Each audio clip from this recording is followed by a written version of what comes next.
আমরা একটি গুরুত্বপূর্ণ এমসিকিউ নিয়ে আসছি। এই এমসিকিউটি বিভিন্ন বোর্ড পরীক্ষায় মানে এই আকৃতির এই নমুনার অঙ্কগুলো বিভিন্ন বোর্ড পরীক্ষায় একটি থাকে। এই অঙ্কটিও চট্টগ্রাম বোর্ডের 2025 সালে আসছে। এই অঙ্কটার থেকে দুইটি এমসিকিউ তৈরি করতে বলছে।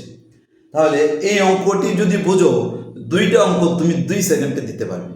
না বুঝলে অনেক কষ্ট হবে, দেওয়া যাবে না, সম্ভব নয়। অর্থাৎ এইটা এত সহজ, কেউ দেখে যে এই অঙ্কটি না করার কারণে, না বোঝার কারণে মনে হয় তার কাছে অনেক জটিল। কিন্তু তুমি যদি এখন একটু দেখো, তাহলে এই টাইপের যতগুলো এমসিকিউ আসবে সবগুলো অঙ্ক তুমি 1 থেকে 2 সেকেন্ডে তুমি দিতে পারবে। আমি এখন দেখো 1 সেকেন্ডে তোমাকে বলি অঙ্কটা। এই একটি অঙ্ক, এটা হলো ভগ্নাংশ, মানে এটাকে এই সংখ্যাটি বিবেচনা করো। বলছে সংখ্যাটির সাধারণ লবের পূর্ণক কত, বলছে আমাকে পূর্ণক কত। পূর্ণকটা হলো পূর্ণক কত। তাহলে আমি একটু শর্টকাট তোমাকে বলি। পূর্ণক হলো এই যে একটি সংখ্যা দেওয়া থাকবে, দশমিক সংখ্যা। এখানে কিন্তু পূর্ণ সংখ্যা নাই। কি নাই? পূর্ণ সংখ্যা নাই। পূর্ণ সংখ্যা ছাড়া সংখ্যাটি হলো 0.002345। আমরা সার্থক অঙ্ক জানি 1 থেকে 9 পর্যন্ত। এই 9টি হলো সার্থক অঙ্ক। 1 2 3 4 5 6 7 8 9, এই 9টি হলো সার্থক অঙ্ক।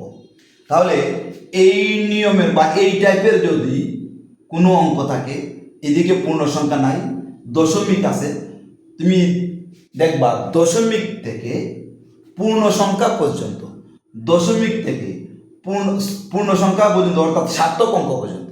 সার্থক অঙ্ক মানে পূর্ণ সংখ্যা তো এদিকে নাই, সার্থক অঙ্ক হলো 2।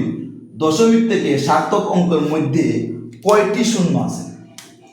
দশমিক বিন্দু থেকে সার্থক অঙ্কের মধ্যে কয়টি সার্থক অঙ্ক মানে 2। তাহলে দশমিক থেকে সার্থক অঙ্ক পর্যন্ত 2টা শূন্য আছে। তাহলে পূর্ণ হবে এটার চেয়ে যতটি শূন্য তার চেয়ে 1 বেশি। শূন্য 2টি, তাহলে পূর্ণ হবে ত্রিবার। পূর্ণককে ত্রিবার দ্বারা প্রকাশ করা হয়। আবার কিন্তু -3 না, -3 কিন্তু হবে না। আমি কেন এটা পরে বলবো।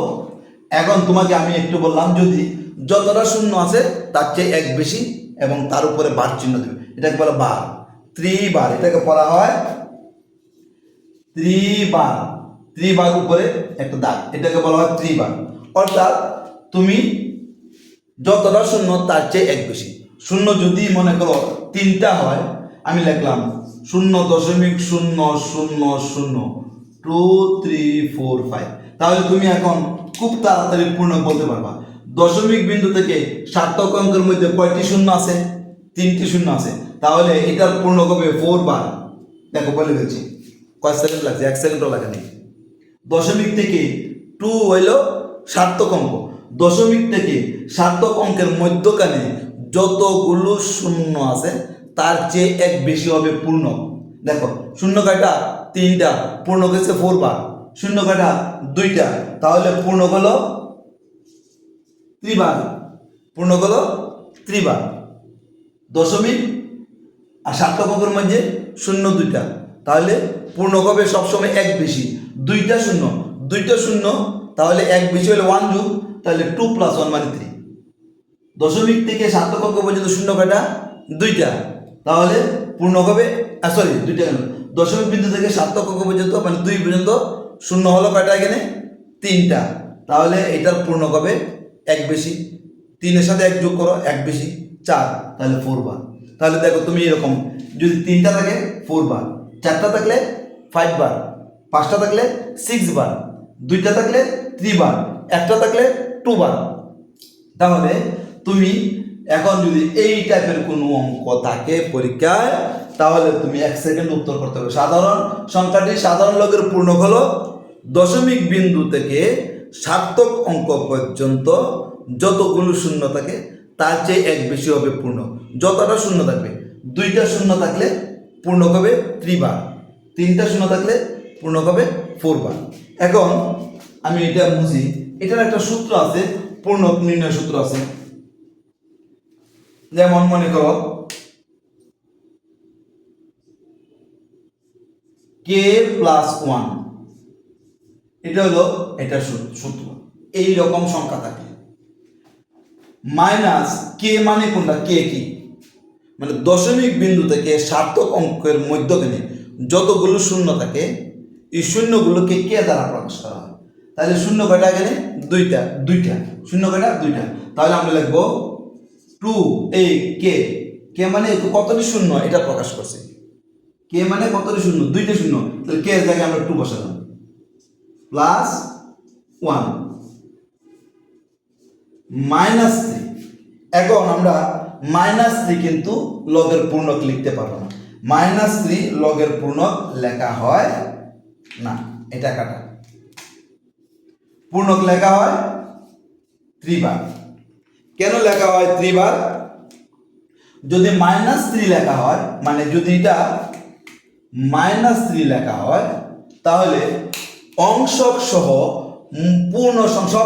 সম্পূর্ণ সংখ্যাটাকে ঋণাত্মক বোঝাবে, সেজন্য 3 আগে মাইনাস দিয়ে পূর্ণকটা প্রকাশ করা হয় না। তাহলে অবশ্যই তোমার পরীক্ষার সময় যদি অপশন থাকে, মনে করো ক অপশন আছে -3, খ অপশন থাকে 3 বার, গতে আরো অন্য কিছু থাকতে পারে, 2 থাকতে পারে, এখানে মনে করো 4 থাকতে পারে, এরকম থাকে। তাহলে তুমি কিন্তু এই তোমার এখানে এই সূত্রতে কিন্তু -3 আসবে। -3 তে তুমি যদি বৃত্ত ভরাট করো তাহলে তোমার এমসিকিউটা ভুল হবে। তুমি 3 বারের মধ্যে এই 3 বার যে এটার মধ্যে তুমি বৃত্ত ভরাট করতে হবে, এটাই হবে এই সংখ্যাটির সাধারণ লগের পূর্ণ। তাহলে বুঝতে পারছো তাহলে কেন -3 প্রকাশ করা হয় না? অংশক সহ লগের সম্পূর্ণ অংশটিকে ঋণাত্মক বোঝাবে, সেই জন্য মাইনাস দেওয়া হয় না। অংশক সহ সংখ্যাটির সম্পূর্ণ সংখ্যাটিকে ঋণাত্মক বোঝাবে, সেই জন্য এটার আগে 3 আগে মাইনাস দেওয়া হয় না, এই বার দ্বারা প্রকাশ করা হয়। তাহলে অংশক সবসময় পূর্ণক সবসময় বার দ্বারাই তোমাকে প্রকাশ করতে হবে। আশা করি অঙ্কটি বুঝতে পারছো।